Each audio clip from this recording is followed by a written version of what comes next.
विक्रम सम्वत 2063 सालमा मध्य तथा सुदूरपश्चिम क्षेत्रकै पहिलो औषधि उद्योगको रूपमा स्थापना भएको लुम्बिनी प्रदेशको बाँके जिल्लामा 1,84,000 वर्ग फिटको क्षेत्रफलमा अवस्थित पानस छोटो समयमा गुणस्तरीय औषधि उत्पादकको रूपमा देशव्यापी रूपमा चिनिन सफल उद्योग हो।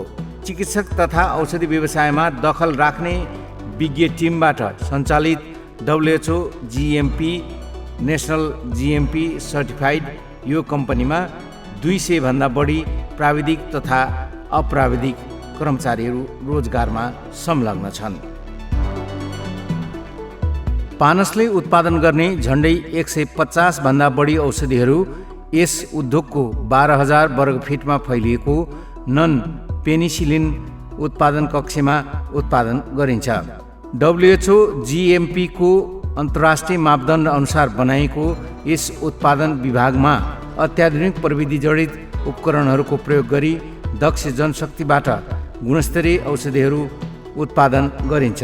यहाँ रहेका माइक्रो कन्ट्रोलरबाट सञ्चालित अटोमेटिक तथा सेमी अटोमेटिक मेसिनहरू जस्तै fluidise bed dryer, rapid mixer, granulator, semi auto coater, semi automatic capsule filling machine, fully automatic tube filling लगायतका उपकरणहरू प्रयोग गरी न्यूनतम मानवीय स्पर्शका साथ कन्टामिनेसन रहित औषधि उत्पादन तथा प्याकेजिङ गरिन्छ। अन्तर्राष्ट्रिय स्तरको गुणस्तरीय औषधि उत्पादन गर्दा आवश्यक पर्ने प्रदूषण रहित हावा, सापेक्षिक आर्द्रता, तापक्रम लगायतका अन्य सम्पूर्ण पूर्वाधारहरू उत्पादन विभागलाई प्रदान गर्ने जिम्मेवारी मेन्टेनेन्स विभागको हुन्छ। यहाँ रहेको HVAC सिस्टमद्वारा उत्पादन कक्षभित्र रहेको हावालाई प्रति घण्टा 20 पटकसम्म अत्याधुनिक हेपा फिल्ट्रेसन सिस्टमबाट फिल्टर गरिन्छ। त्यसको तापक्रम र सापेक्षिक आर्द्रता अटोमेटिक प्रविधिबाट नियन्त्रण गरी उत्पादन कक्षमा क्लास 100,000 को क्लिन रुम क्वालिटी मेन्टेन गरिन्छ। अटोमेटिक मेसिनहरू चल्नको लागि चाहिने कम्प्रेस्ड हावा यसै विभागमा रहेको वेल फ्री कम्प्रेसरबाट उत्पादन गरिन्छ। औषधि उत्पादनमा प्रयोग हुने फर्मा ग्रेड पानी पनि यस विभागको वाटर प्युरिफिकेसन सिस्टमबाट उत्पादन र सप्लाई गरिन्छ। यस बाहेकका अन्य युटिलिटी जस्तै जेनेरेटर, बोइलर तथा चिलरलाई व्यवस्थापन गरी गुणस्तरीय औषधिहरू उत्पादनका सम्पूर्ण पूर्वाधारहरू मेन्टेनेन्स टिमले तयार पारिरहेको हुन्छ। गुणस्तरीय औषधि उत्पादन गर्दा गुणस्तरीय कच्चा पदार्थको आवश्यकता पर्दछ। त्यसको निम्ति पानस फार्मास्युटिकल्समा भेन्डर क्वालिफिकेसन जाँचपास भएका क्वालिफाइड भेन्डर तथा सप्लायरहरूबाट मात्र गुणस्तरीय कच्चा पदार्थ आयात गरिन्छ। आयातित मुख्य कच्चा पदार्थ, सहायक कच्चा पदार्थ र प्याकेजिङ पदार्थहरूलाई स्टोर विभागको जिम्मेवारीमा कम्प्युटराइज सिस्टमद्वारा सुव्यवस्थित तरिकाले HVAC सिस्टम जडित भण्डारण कक्षमा राखिन्छ। केही संवेदनशील कच्चा पदार्थलाई उचित तापक्रम मिलाई रेफ्रिजरेटरमा राख्ने व्यवस्था गरिएको छ। औषधि उत्पादन गर्दा प्रक्रियागत रूपमा भण्डारण क्षेत्रबाट गुणस्तरीय प्रमाणित भएर ग्रिन लेभल टाँसिएका कच्चा पदार्थलाई अन्तर्राष्ट्रिय मापदण्ड अनुसारको क्लास 100 लेमिनार एयरफ्लो डिस्पेन्सिङ बुथबाट डिस्पेन्सिङ गरी उत्पादन विभागलाई हस्तान्तरण गरिन्छ। औषधि उत्पादनमा प्रयोग हुने कच्चा पदार्थ उत्पादन हुँदै गर्दाको मध्यवर्ती अवस्थाका औषधि तथा बजार पठाउन तयार औषधिहरूको गुणस्तर जाँच गरी तिनीहरूको गुणस्तर अन्तर्राष्ट्रिय मापदण्ड बमोजिम छ वा छैन भनी गुणस्तर नियन्त्रण विभागले ठहर गर्दछ। 4,800 वर्ग फिट वर्किङ एरिया रहेको गुणस्तर नियन्त्रण विभागमा केमिकल एनालाइसिस, इन्स्ट्रुमेन्टल एनालाइसिस तथा माइक्रोबायोलोजिकल एनालाइसिस गर्नका लागि 3वटा छुट्टा छुट्टै क्षेत्रहरू रहेका छन्।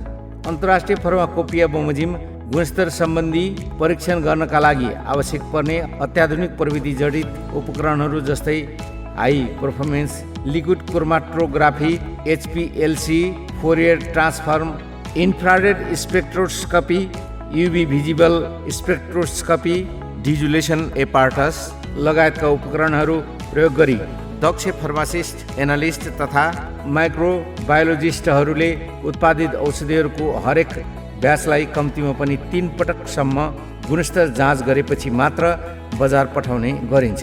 औषधिको निर्धारण गरिएको म्याद पुष्टि गर्नको लागि यसै विभागमा रहेको वाक-इन स्टेबिलिटी च्याम्बरको प्रयोग गरिएको छ।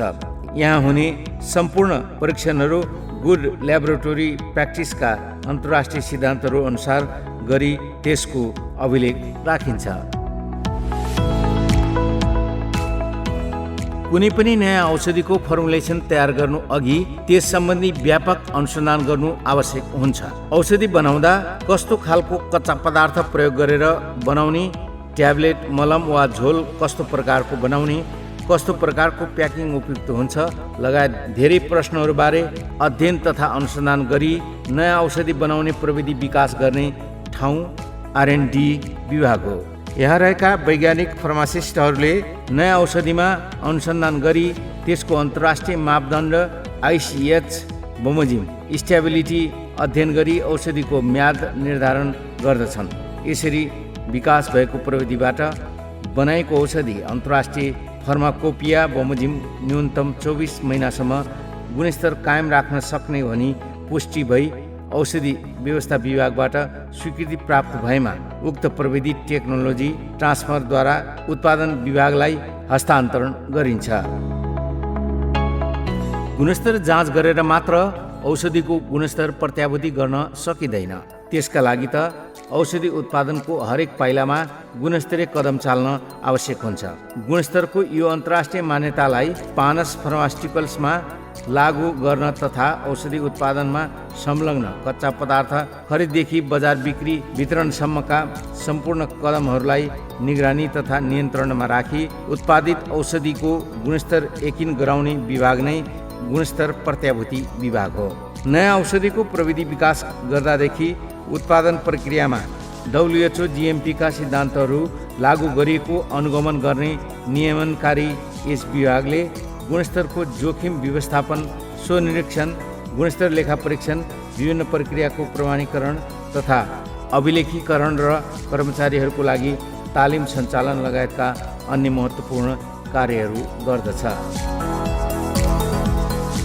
पानसका विभिन्न विभागहरूको अन्तर्विभागीय तालमेलबाट उत्पादन भएको गुणस्तरीय औषधिहरूलाई गुणस्तर प्रत्याभूति विभागद्वारा प्रमाणीकरण पश्चात HVAC सिस्टम जडित भण्डारण कक्षमा नियन्त्रित तापक्रममा राखिन्छ। यहाँ पानसका विभिन्न डिभिजन अनुसार सुव्यवस्थित तरिकाले राखिएका तयारी औषधिहरूलाई बजार व्यवस्थापन विभागको माग अनुसार प्याकिङ गरी तथा उक्त प्याकको तौल सहितको जानकारी राखी देशभरिका 200 भन्दा बढी हाम्रा वितरकहरू मार्फत बजारमा बिक्री वितरणको लागि पठाइन्छ।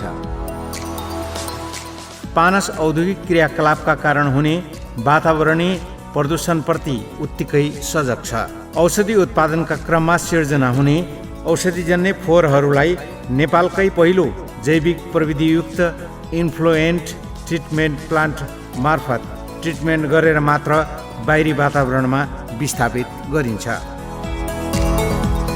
प्रतिभाशाली र प्रतिबद्ध व्यक्तिहरूको व्यावसायिक टोलीको प्रयासबाट विभिन्न रोगहरूको रोकथाम र उपचार गर्न उपयोगी गुणस्तरीय एवं प्रभावकारी आवश्यक औषधि उत्पादन गर्न हामी सदैव समर्पित छौँ।